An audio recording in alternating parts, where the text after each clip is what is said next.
அரசியல் மீடியா நேயர்களுக்கு அன்பு வணக்கம். மதுரையில் நடந்த மாநாட்டில் அண்ணாமலை அவர்கள் ஒரு விஷயத்த சொல்லியிருந்தாருங்க.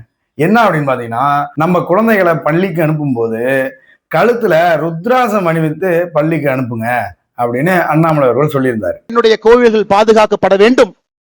எங்களுடைய வாழ்வியல் முறையில் எந்த பிரச்சனையும் வரக்கூடாது. எங்களுடைய குழந்தைகள் தைரியமா ஒரு ஸ்கூலுக்கு போனா கூட திருநூறு வச்சுட்டு போகணும். எங்களுடைய குழந்தைகள் இன்னைக்கு வட தமிழ்நாட்டில் ஒரு ஸ்கூலுக்கு போனா கூட ருத்ராட்சி கொட்டையை வெளியே அணிந்து கொண்டு செல்ல வேண்டும். இதெல்லாம் இன்னைக்கு மக்களுக்கு ஏற்படக்கூடிய பிரச்சனையாக இருக்கிறது. அன்பு சொந்தங்கள், அதற்கெல்லாம் இந்த முருகர் மாநாடு தேவைப்படுகிறது. இதுல எதனாச்சும் தப்பு இருக்கா? இதுல என்ன இருக்கு? என்ன தப்பா சொல்லிட்டாரு? உடனே நம்ம பள்ளிக்கல்வித்துறை அமைச்சர் இருக்கார் இல்லையா, அன்பில் மகேஷ் அவர்கள், அதாவது உதயநிதி ஸ்டாலின் அவர்களோட ரசிகர் மன்றத்தோட தலைவர் அப்படின்னு எல்லோராலையும் அன்போடு அழைக்கப்படும் அந்த அமைச்சர் என்ன சொல்றாருன்னு பாத்தீங்கன்னா, அண்ணாமலை அவர்களின் கருத்து பிற்போக்குத்தனமானது அப்படின்னு நம்ம பள்ளிக்கல்வித்துறை அமைச்சர் சொல்லியிருக்காரு. ருத்ராசம் அணிந்து வரக்கூடியது மத அடையாளம் அப்படின்னா ஹிஜாப் அணிஞ்சிட்டு வராங்களா இல்லையா? ஹிஜாப் அணிஞ்சிட்டு வர்றதே கிடையாதா யாரும்? நான் காட்டுறேன், போட்டோ காட்டுறேன். ஹிஜாப் அணிஞ்சிட்டு வர்றது முற்போக்குத்தனமா? அதுவும் மத அடையாளம் தானே. ஹிஜாப் மத அடையாளம் கிடையாது, ஆனா ருத்ராசம் மத அடையாளம், அப்படிதானே? என்ன சார் உங்களோட லாஜிக்கு? தேவையில்லாம வாயை கொடுத்து புண்ணாக்காதீங்க சார். அப்படிதான் தேவையில்லாம ஒருத்தர் வாயை கொடுத்து வாங்கி கட்டிட்டு இருக்காரு. உங்க திமுகவோட எம்பியாக இருக்கக்கூடிய ராசா அவர்கள் தான். அவர் என்ன சொல்லியிருக்காரு அப்படின்னு பாத்தீங்கன்னா, தமிழகத்தில் ஆட்சியை பிடிப்போம் அப்படின்னு சொன்ன அமித்ஷா ஒரு முட்டாள் அப்படின்னு சொல்லியிருக்காரு. அமித்ஷா வந்தார் மதுரைக்கு, என்ன சொன்னாரு?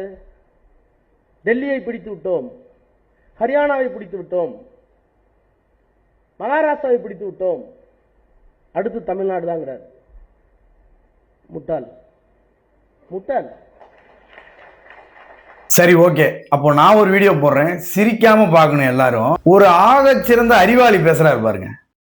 முயற்சி திருவினையாக்கும், முயற்சின்மை இளமை புகுத்தி விடும்னு சொன்னார் வள்ளுவர்.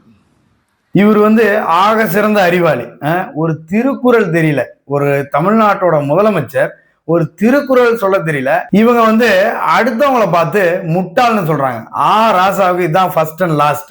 வாய அடக்கி பேசணும், வார்த்தைய அளந்து பேசணும். இல்ல நாங்க அப்படிதான் பேசுவோம் அப்படின்னா, அப்புறம் பதிலுக்கு நாங்க பேசணும் அப்படின்னா நீங்க தாங்க மாட்டீங்க. தமிழ்நாட்டை விட்டு ஓடுற மாதிரி ஆயிடும் நாங்க பேசினா. உங்க முதலமைச்சருக்கு 1-2 தெரியல, 1-2 உருப்படியா தெரியல. நாளை 5 கூட்டினா 10 பாரு, 11 பாரு. ஆனா நீங்க வெளியில அடுத்தவங்களை பார்த்து முட்டாளுங்கிறீங்க. மரியாதை கொடுத்து மரியாதை வாங்கிக்கோங்க. இல்ல நான் அப்படிதான் பேசுவேன் அப்படின்னீங்கன்னா முட்டாள் முதலமைச்சர்னு நாங்களும் சொல்லுவோம். இது ரைமிங்கா வேற வருது, முட்டாள் முதலமைச்சர்ன்றது. அப்புறம் நாங்களும் சொல்ல ஆரம்பிச்சோம்னா நீங்க தாங்க மாட்டீங்க.